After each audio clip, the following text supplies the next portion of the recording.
আসসালামু আলাইকুম। আহ! একটা নতুন শার্ট পড়েছি। শার্টটা কেমন লাগছে আমাকে? একটু রং-বেরঙের শার্ট। ব্যাপারটা মনে রং লেগেছে। ভাবটা কিন্তু এরকমই, তাই না? যাই হোক, আজকে আলোচনার টপিক হচ্ছে এক আফরান নিশো খেয়ে দিল ১১ টা সিনেমা। কিভাবে খাইলো? কি উপায়ে খাইলো? সেইটা নিয়ে আলোচনা করব। আরেকটা বিষয় নিয়ে আলোচনা করব যে আফরান নিশোর ২ মিনিটের ক্যামিও নাকি অনেকের ২ ঘন্টা খাইয়ে দিবে। এই ধরনের কথা বলছে অনেকে। আরেকটা বিষয় নিয়ে আলাপ করব। সেটা হচ্ছে যে আফরান নিশো তাণ্ডবে থাকার কারণে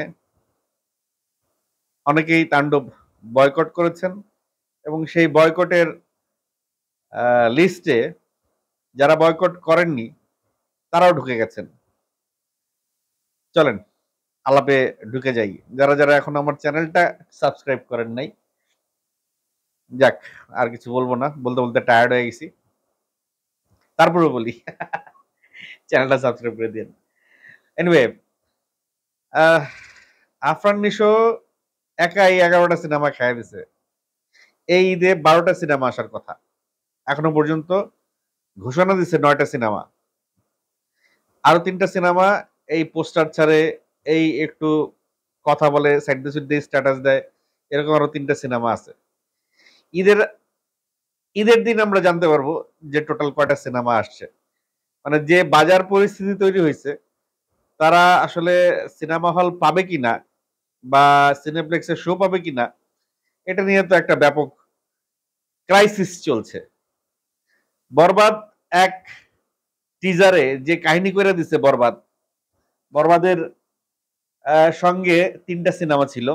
জংলি, দাগি আর চক্কর। জিন তো ওয়াশ আউট হয়ে গেছে।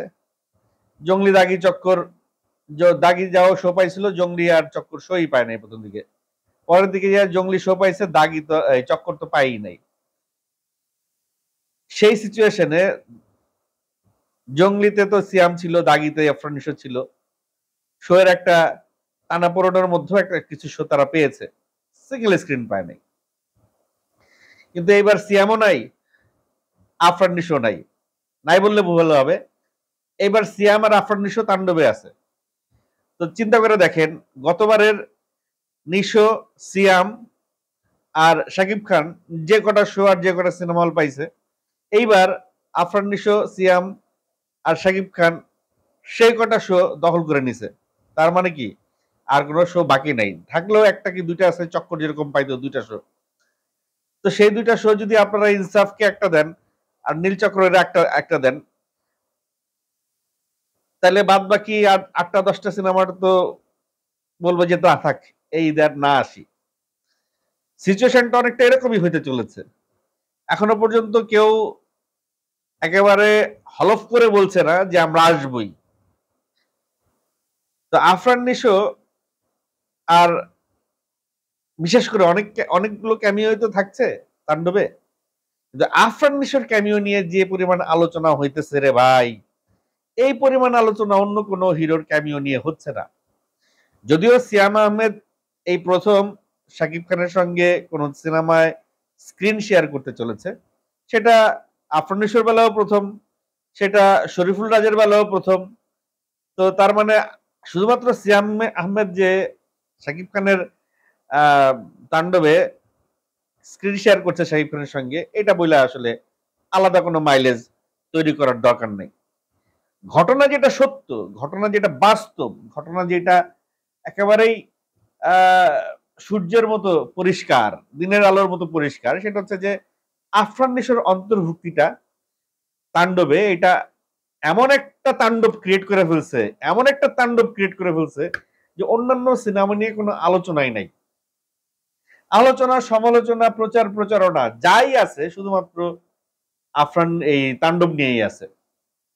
এখন আফরান নিশোর এই তাণ্ডবে যারা বয়কট ডাক দিয়েছে, সেই বয়কটের ডাক থেকে দেখা গেছে যে একজন আছেন ওইখানে, সুদূর ৭ সমুদ্র ১৩ নদীর ওই পারে একজন, যিনি সবচেয়ে বেশি এটাকে নিয়ে উচ্ছ্বসিত এবং সভা সমাবেশ করার চেষ্টা করছেন, অনেক আয়োজক করে করবেন না কেন, উনি নাকি ফান্ড পাঠায় সাকিবিয়ানদেরকে বিভিন্ন প্রোগ্রামে ব্যান্ড পার্টি করার জন্য, কেক কাটার জন্য, কস্টিউম কেনার জন্য, প্রোগ্রাম করার জন্য বড় বড় অ্যামাউন্ট অফ ফান্ড পাঠায়। উনি একজন সাচ্চা সাকিবিয়ান। তো উনি যে চেষ্টাটা করছেন সেই চেষ্টার সঙ্গে অনেক সাকিবিয়ান যোগ হয়েছে। আবার শাকিব খানের তাণ্ডবের শুটিং তো প্যাকআপ হয়ে গেছে। তাণ্ডবে আফরান নিশো থাকছে ক্যামিও, এটাও তৈরি হয়ে গেছে। আফরান নিশো যেন তাণ্ডবে না থাকে, বা যদি শুট করেও থাকে সেটা যেন বাদ দেওয়া হয়, বা শাকিব খান যেন তাণ্ডবের সঙ্গে না থাকে, বা শাকিব খান যেন তাণ্ডব থেকে সরে আসে, এই ধরনের ব্যাপক প্রচেষ্টা চলছে। বয়কটের ডাক দিয়ে এই সেই হাবিজাবি অনেক কিছু বলে ব্যাপক প্রচেষ্টা চলছে।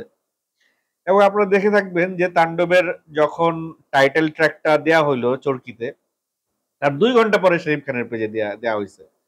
এই 2 ঘন্টার ভেতরে অনেকে তো ধরেই নিছে যে না, তাইলে তাণ্ডব থেকে শাকিব খান হাত গুটায় নিছে, এটা অনেকে কনফার্ম হয়ে গেছে। কিন্তু কেন যে 2 ঘন্টা দেরি হইলো সেটা আমিও জানি না, বাট 2 ঘন্টা দেরিতে আপলোড দিছে এটা তো আমি শিওর। মানে আপনারা দেখছেনই, স্ক্রিনে এটা দেখাই যাচ্ছে। তো সেই জায়গা থেকে যেই পক্ষটা চাইছিল যে তাণ্ডব বয়কট করতে, তারা খুব খুশি হয়েছিল। যখন শাকিব খান সেটা পোস্ট দিয়ে ফেললো তখন তারা খুব মন খারাপ করলো। স্বাভাবিক ঘটনা, এটা এটা হওয়াই কিন্তু স্বাভাবিক। একটা ভক্তকুল যারা কোনো প্রকার কোনো স্বার্থ ছাড়া নিজের পকেটের টাকা খরচ করে নিজের বাপের খেয়ে শাকিব খানের জন্য দিন রাত এই সময় ব্যয় করছে, তাদের একটা আবদার শাকিব খান রাখবে, এই আবদারটা তো তারা করতেই পারে, খুবই জায়েজ একটা আবদার। কিন্তু বিষয়টা এইভাবেও ভাবতে হবে যে আবদারের একটা লিমিট থাকা দরকার, বা আবদারের একটা, এটাকে আমরা যদি বলি আবদারের একটা যুক্তিসঙ্গত পয়েন্ট থাকা দরকার, যুক্তিযুক্ত একটা আবদার হওয়া উচিত। এখন আমি বাপের খাইয়া শাকিব খানের পিছনে সময় ব্যয় করছি, এখন আমি যা বলবো শাকিব খানকে তাই শুনতে হবে, বিষয়টা যদি এই করে থাকি তাহলে কিন্তু এটা হয় না।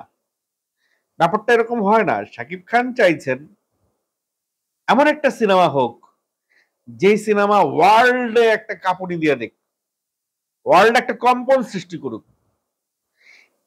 যে সিচুয়েশন তৈরি হয়েছে বাংলাদেশে এই মুহূর্তে, এক তাণ্ডবে যদি যদি কি, এটা আমরা তো অলরেডি শিওর যে আফরান নিশো আছে তাণ্ডবে, সিয়াম আহমেদ আছে, শরীফুল রাজ আছে, এই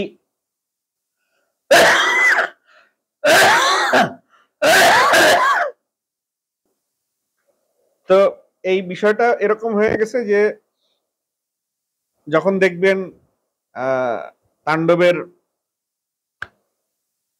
প্রেস রিলিজে, তাণ্ডব রিলিজের পরে সাকিব, নিশো, সিয়াম, শরীফুল রাজ এক টেবিলে বসে যখন তারা সাংবাদিকদের প্রশ্নের উত্তর দিচ্ছে, তখন তাদের রিয়াকশনটা কি হবে? আরে ভাই, তারা তো এক টেবিলে এক হয়েছে সিনেমার উন্নয়নের জন্য, পুরো ইন্ডাস্ট্রিকে এগিয়ে নেওয়ার জন্য।